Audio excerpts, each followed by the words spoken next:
Hello everyone, it's me again, Georgia. Today's video is going to be a little bit longer, and if I just started talking outright, it would totally go over time for the actual art that I have planned, so I wanted to do this a little bit of an intro video, because I also wanted to show off this really cool microphone that I got. But anyway, today's video is, instead of like the cool monsters and, earthly mysteries that I wanted to talk about, I'm instead going to be talking about the landing of NASA's newest rover, Perseverance. It's in honor of Perseverance, anyway. I love you, Perseverance. Very proud of that little robot. But if you didn't know, Perseverance is NASA's latest rover to land on the surface of Mars. It's much bigger, much more technically advanced, and its sole purpose on the surface of Mars is to look for ancient life from, thousands to millions of years ago. Because if you didn't know, Mars and Earth used to be extremely similar in terms of surface and atmosphere, and due to Mars being slightly further away from the sun, it's a lot colder, it's a lot more harsh, and the atmosphere degraded much faster than it is doing here on Earth. So, we found water, we found a lot of the things needed to harness life. We just haven't found that evidence of life, you know? So, another fun fact is that we actually know more about Mars than we do about our own oceans, which is kind of spooky. And as much as I say I'd feel a lot safer being in space than I would in the ocean, the things I have to talk about with you today might change that. I mean, I hope not. Space is extremely interesting, and the ocean is also extremely interesting. Like, I spent 12 years of my life trained to be like a pilot or an astronaut, but I also kind of want to be in a submarine. But anyway, hopefully this just piques your interest more and terrifies you to the core, because a couple of them are actually quite horrifying. Anyway, the piece that I'm going to be doing, I'm going to be showing a speed painting of, is just, I don't have a name for it. It's literally just the gay fairies, because I had got the sun inspiration at about midnight when I had really bad hip pain, to draw these two gay fairies and their pet jackalope. So that's what I'm going to be drawing for you today. And if you're interested in more gay fairies and general gay art, and just general weird stuff, mysteries, monsters, all that kind of jazz, make sure you hit that like and subscribe video, and let me know what you think in the comments later. Tell me if you know any other cool space mysteries, if you've heard any cool theories on these mysteries, and just generally what your favorite earthly monsters or earthly weird shit that's happened, because there's a lot. I thought I knew a lot, but since starting these videos, I've been told about so many things that I would have thought I would have known about, but I don't know about these things. So the next video is going to be about ships that go missing and are somehow found again. How do you lose a ship? Well, I mean, I know how you lose a ship, because the ocean is fucking huge. But, yeah, it's going to be... This is being weird, and it's going to get weirder. So I hope you enjoy the video, and let me know what you think, and I'll just get right to it. So, getting started straight away, because we don't have a lot of time, I'm going to be starting with cosmic rays. Now, in the Ice Cube Neutrino Observatory in Antarctica, they recorded concentrated cosmic rays in specific locations in the southern hemisphere.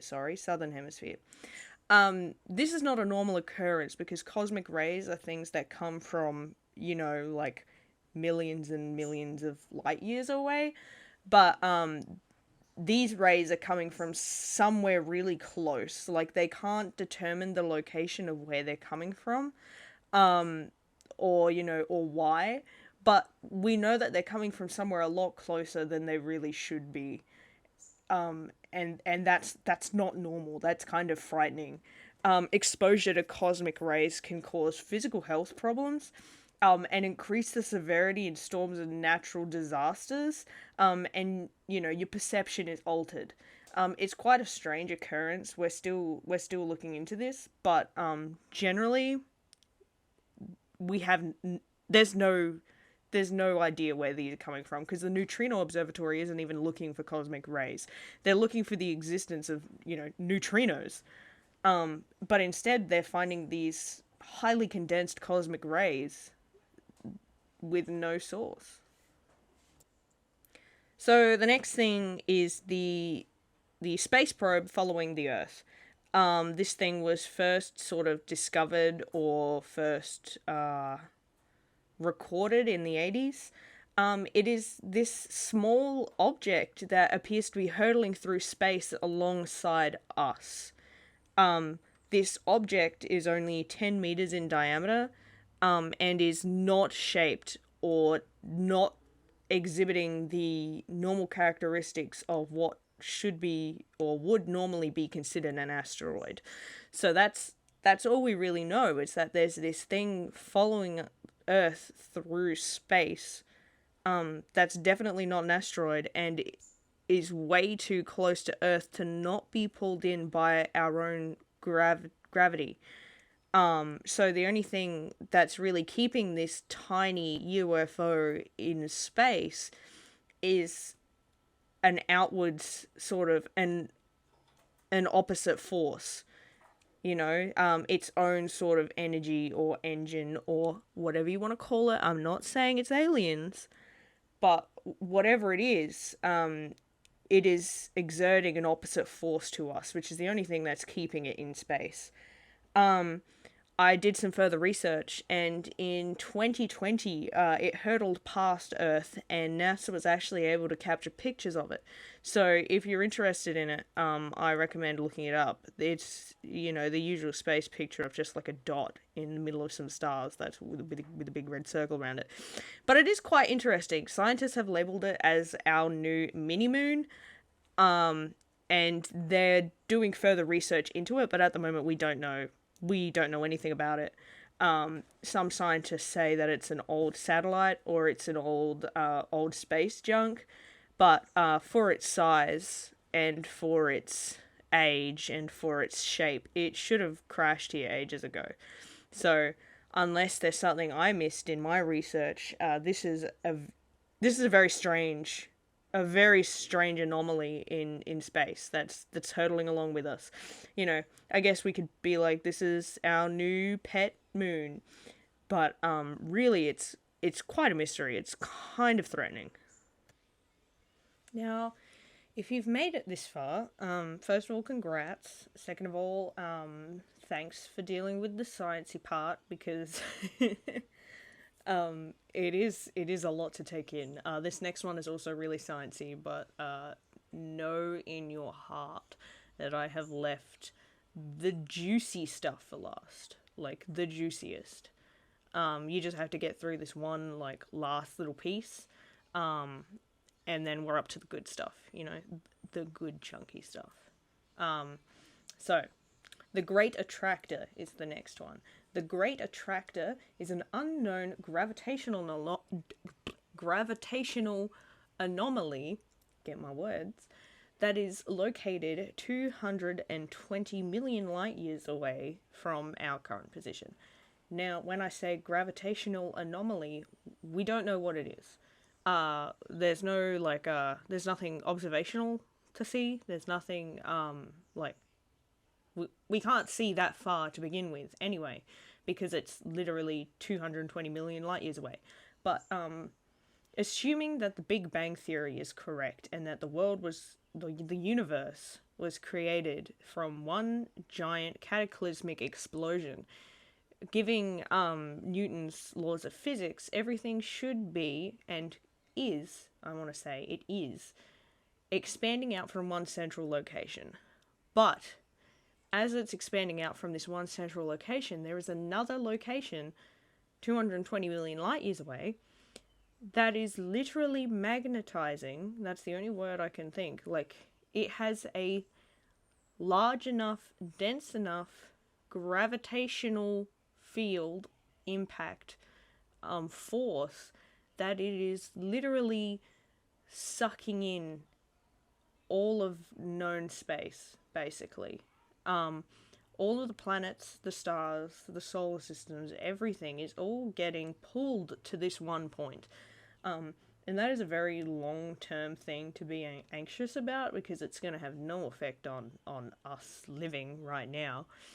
But it's still something to worry about, because it is so far away. And yet somehow it's managing to suck up everything. Everything that we can see is being sucked towards this weird gravitational anomaly off in the distance. The Great Attractor, as they call it, which I think is quite a fitting name. I don't know what else there is to say about it, is that we don't know what it is, but it's going to eat us eventually. In 2003, Chinese cosmonaut Yang Liwei spent 21 hours in space on the Shenzhou 5 rocket. Now, Yang claimed that during this time he heard knocking of an unknown source. He was alone on this rocket. He heard a knocking neither inside or outside of the vessel, and through the viewport he saw nothing. Now, he described this as a wooden hammer on an iron bucket, which is a very specific sound, and I'm not sure if you guys know what a wooden hammer on an iron bucket sounds like, but it is a very specific sort of clanking. Now, this really, really shook him, and I'm not sure if he went to space again, but I do know that he ended up becoming like a tutor. He ended up teaching other astronauts. And he always told them the story, and he always told them, you know, oh yeah, there's this knocking that happens in space sometimes. Don't worry about it. It won't hurt you. And between 2005 and 2008, other Chinese cosmonauts also reported hearing this knocking, the same kind of knocking in the same kind of situation, which kind of reminds me of the I don't know if it's creepypasta or if it's just a spooky story that an astronaut told of being inside the space station and hearing a knocking on the viewport and seeing his friend outside saying, "Hey, it's me, let me in." And when he turned around, his friend was already inside the station, which is very, very spooky if I do say so myself. But this story of Yang Liwei kind of reminds me of that. Except this is true, which makes it infinitely more scary. And, you know, it could just be put down to the fact that something might have come loose on his trip or on his rocket. But there's no real definitive source, especially considering that multiple cosmonauts heard it on multiple different multiple different rockets, and all reported the same circumstances and the same kind of sound, you know. It's quite a stressful thought. Now, as I promised, I left the best for last. And I've heard this story many times, but I did a little more digging and I found out there's way more to it. So, this one's a little bit special. Hope you enjoy it. Today, right now, I'm going to be telling you about Russia's Lost Cosmonauts. So, in the 1960s, as we know, the space race was at its heat. Russia sent the first woman into space in 1963. Her name was Valentina Tereshkova. She was an absolute badass. Big respect for her. But there is also reason and evidence to believe that she wasn't the first woman in space. Sputnik and Explorer 1, the two first satellites built by Sputnik was Russia. Explorer 1 was America. When they were sent up, they sent out radio bleeps, like signals that just went beep beep beep for anyone to listen to. That would just broadcast across, whatever public radio frequencies. And this started a new sort of sub-fad of people listening into satellites and the radio signals that they gave off. Now, Italian brothers Achille and Giovanni Giudica Cordiglia set up a listening station at an old World War II bunker called Torre Bert. Now, while they believe that they may have caught the heartbeat of Laika, the first dog in space, aboard Sputnik 2, they also had made some groundbreaking discoveries in the scientific world in terms of measuring the speed and trajectory of satellites based on the Doppler effect that they gave off. Now, the Doppler effect, if you don't know, is the compression of sound waves. So when you hear an ambulance fly past, and where it's kind of high pitched as it's coming towards you, and then as it passes, it goes kind of sort of low pitch, if I'm describing it correctly. That's what the Doppler effect is. So as well as, making these groundbreaking discoveries and, learning things that hadn't been learnt before, they also caught some really, really weird stuff.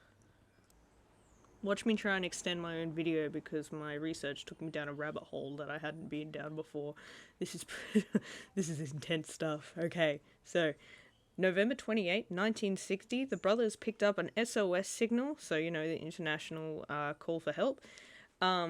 This signal didn't give off a Doppler effect as if it would have been going overhead. This signal just kept getting fainter and fainter and fainter.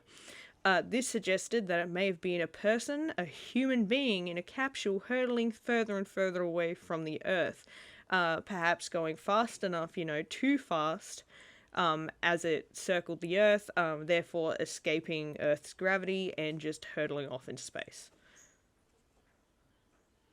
Now, the next few I'm going to have to put a little disclaimer on.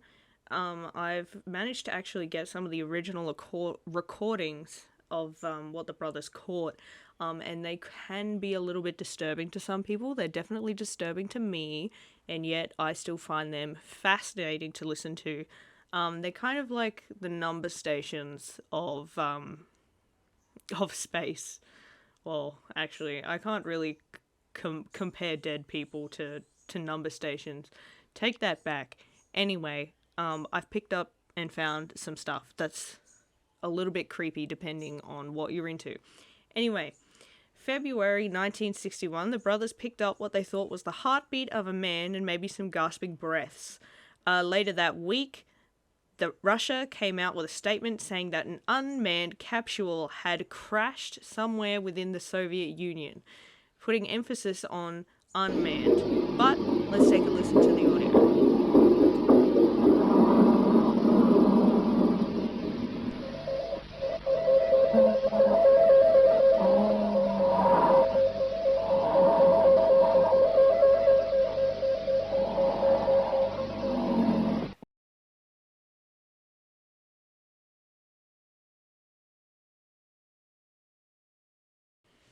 Now, sadly, Russia is well known for covering up things like this. There's an estimated 11 people that were sent off into space and completely forgotten about, and that's just that we know about.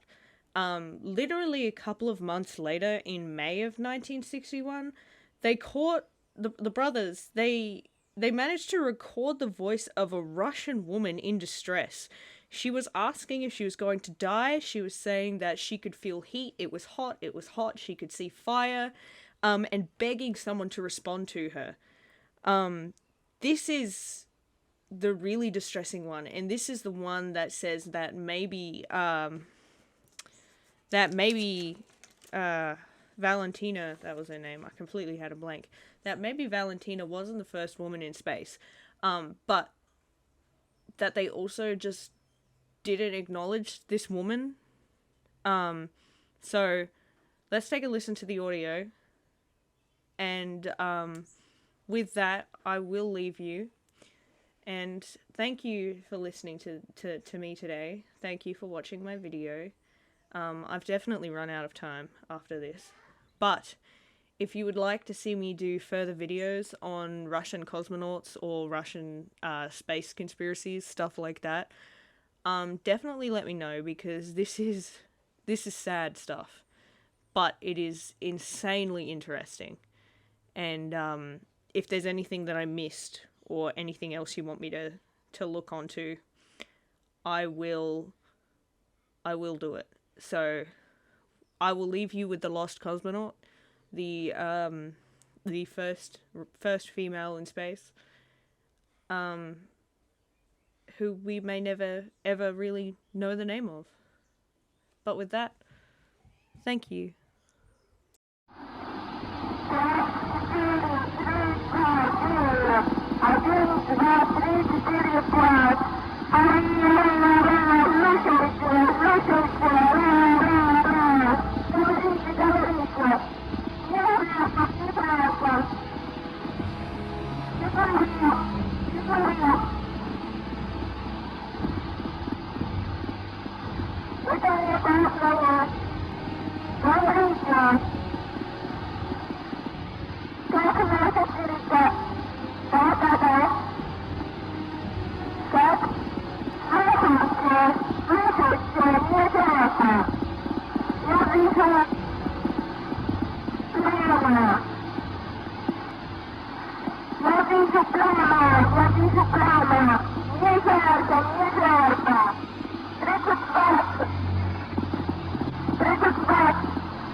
Also, I completely forgot to mention that my recordings today were taken from the documentary about the brothers, which I'll list in the description. Thank you again for watching, and I'll see you in the next video!